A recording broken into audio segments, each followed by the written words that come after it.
अस्सलामुअलैकुम। मेरा नाम तौसीफ़ुल रहमान है और मैं सीईओ हूँ ग्लोइंग सॉफ्ट टेक्नोलॉजीज़ का।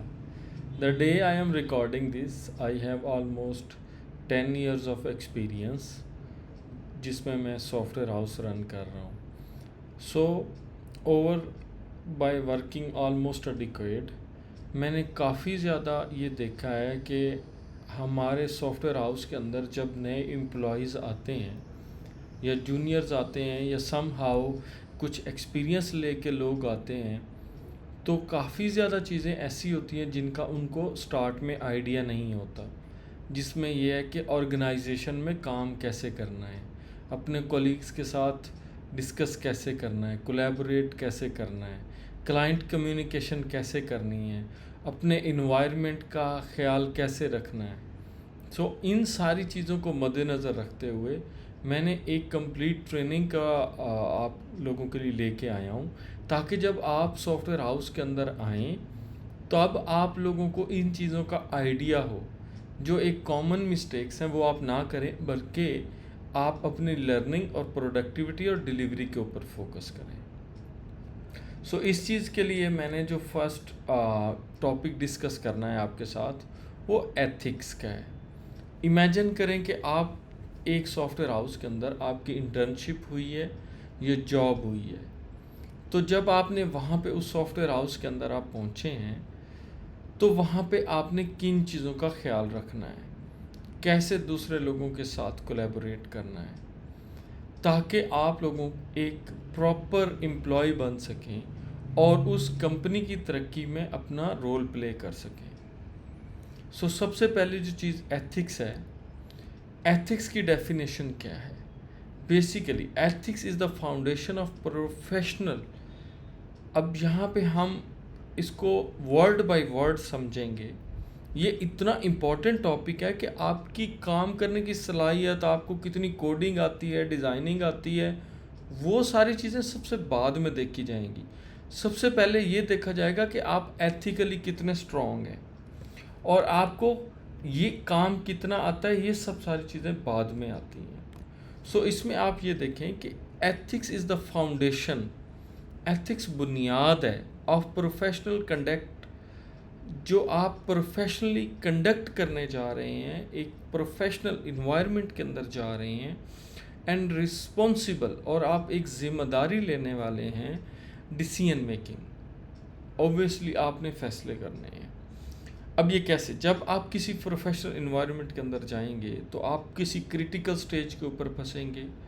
आपको कोई ऐसी डिसीजन मेकिंग की पॉइंट आएगा जिसमें आपने कुछ सीनियर से कोई बात पूछनी है, या अपने जूनियर्स को कम्युनिकेट करना है, या अपने बॉस या सर को कम्युनिकेट करना है। तो उस सूरत में आप कैसा रिएक्ट करते हैं, वो आपकी एथिक्स और बॉडी लैंग्वेज को रिप्रेजेंट करेगा।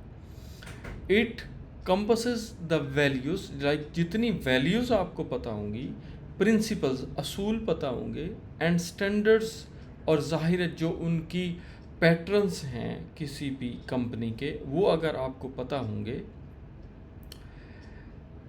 दैट गाइड आवर एक्शंस, तो उस लिहाज से ही आप एक्शंस परफॉर्म करेंगे। एंड शेप ऑर्गेनाइजेशनल कल्चर, और उसी तरह पूरी ऑर्गेनाइजेशन का कल्चर बनेगा। सो अगर मैं अपनी ऑर्गेनाइजेशन ग्लोइंग सॉफ्ट टेक्नोलॉजीज़ की बात करूं, तो इसमें सबसे इम्पोर्टेंट चीज़ हमारा कल्चर है। हर एक कंपनी ने अपना कल्चर बनाया होता है। हमने जो अपना कल्चर बनाया हुआ है उसका नाम है silence and sport. Silent and sport एक ऐसा कल्चर है जो हम पिछले 10 सालों से बिल्ड कर रहे हैं। और उस साइलेंस एंड कल्चर के अंदर हम क्या करते हैं कि हम अपने एम्प्लॉयज़ को ये कहते हैं कि आपने साइलेंटली काम करना है, एंड सपोर्ट, और जब भी किसी को हेल्प की ज़रूरत हो नियर बाई, आपने उसको फ़ौरन सपोर्ट प्रोवाइड करनी है।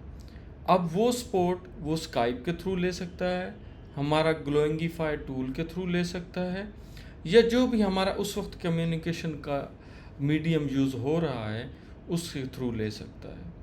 सेम चीज़ जब भी आप किसी ऑर्गेनाइजेशन को ज्वाइन करते हैं तो आप सबसे पहले देखते हैं कि उस ऑर्गेनाइजेशन का कल्चर क्या है, कुछ ऑर्गेनाइजेशंस के कल्चर्स ग्रोथ माइंडसेट के नाम से होते हैं कि आपने यहाँ पे आना और ग्रो करते जाना है।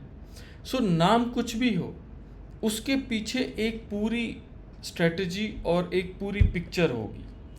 आपने इस चीज़ का फुली ख्याल रखना है कि जब भी किसी ऑर्गेनाइजेशन के कल्चर की बात हो तो उसको 100% अडॉप्ट करना है, क्योंकि प्रीवियस जितने भी एम्प्लॉयज़ होंगे वो उसी कल्चर को फॉलो कर रहे होंगे।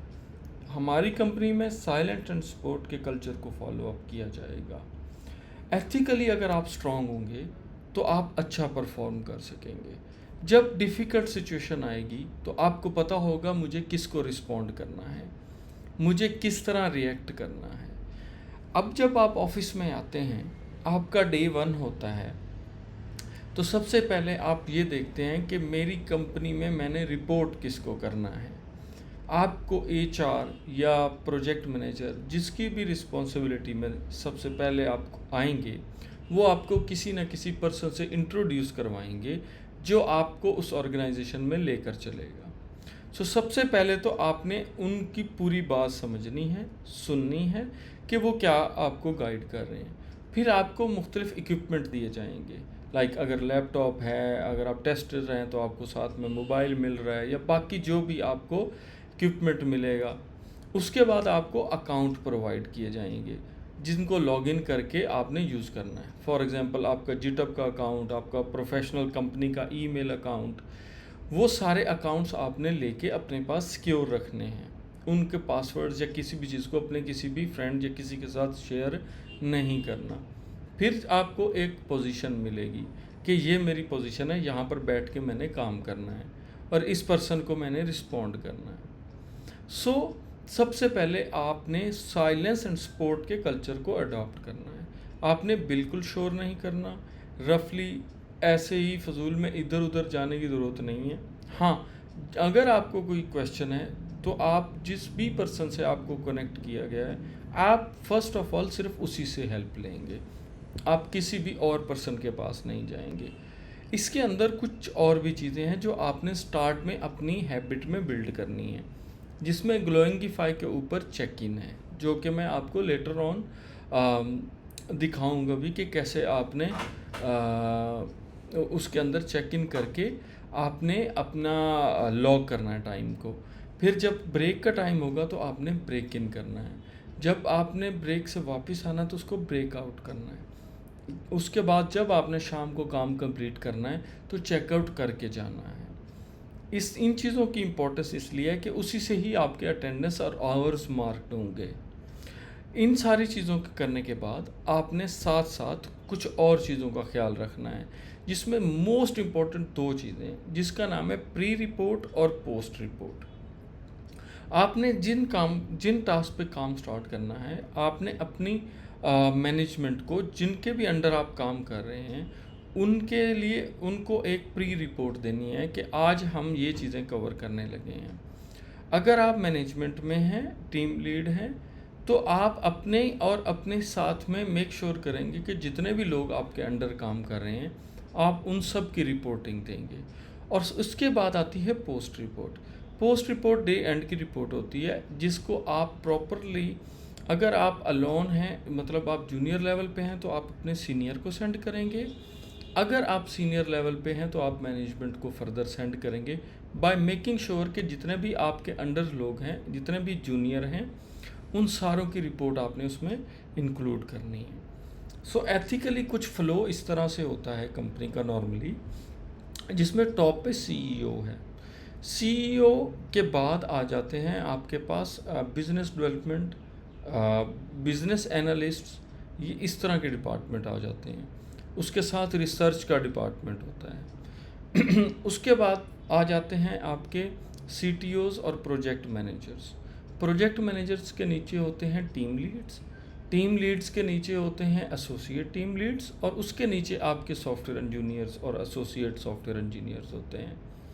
सो हायरार्की कुछ इस तरह से होती है कि जो सबसे ग्राउंड पे इंटर्नशिप लेवल पे आते हैं, तो वो जो जिनके अंडर उनको दिया जाता है टीम लीड्स के या सॉफ्टवेयर इंजीनियर किसी के साथ, वो उसको रिस्पॉन्ड करते हैं।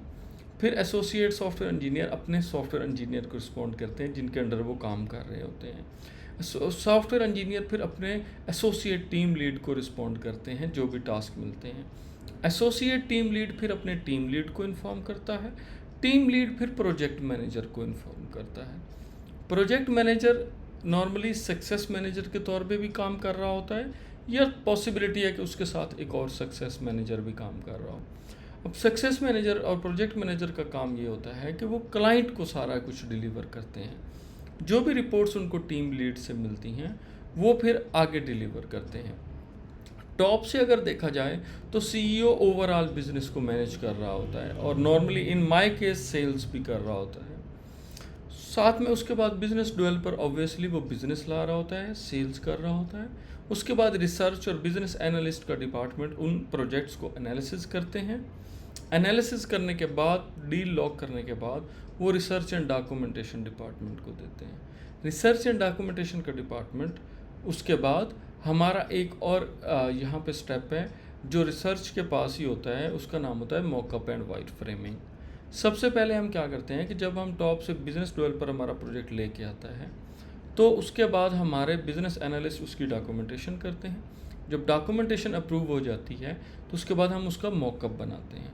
मॉकअप बनाने के बाद हम उसका डिज़ाइन बनाते हैं। डिज़ाइन बनाने के बाद हम उसको प्रोजेक्ट मैनेजर को देते हैं। समटाइम डिज़ाइनर प्रोजेक्ट मैनेजर के साथ ही काम कर रहा होता है।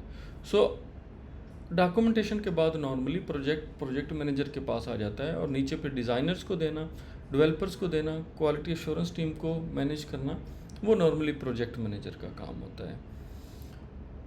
साथ में सीटीओ आर्किटेक्ट लेवल पे हेल्प कर रहा होता है। तो अब आपको ये हायरार्की समझ आ रही होगी कि टॉप पे सीईओ, फिर बिजनेस एनालिस्ट और बिजनेस डेवलपर्स, फिर उसके बाद आप जाते हैं मॉकअप एंड वायर फ्रेम करने वाले, उसके बाद आपके पास डिज़ाइनर्स के साथ प्रोजेक्ट मैनेजर और सीटीओ। प्रोजेक्ट मैनेजर के नीचे आपके पास एक्चुअली डिज़ाइनर भी प्रोजेक्ट मैनेजमेंट के अंडर ही होते हैं।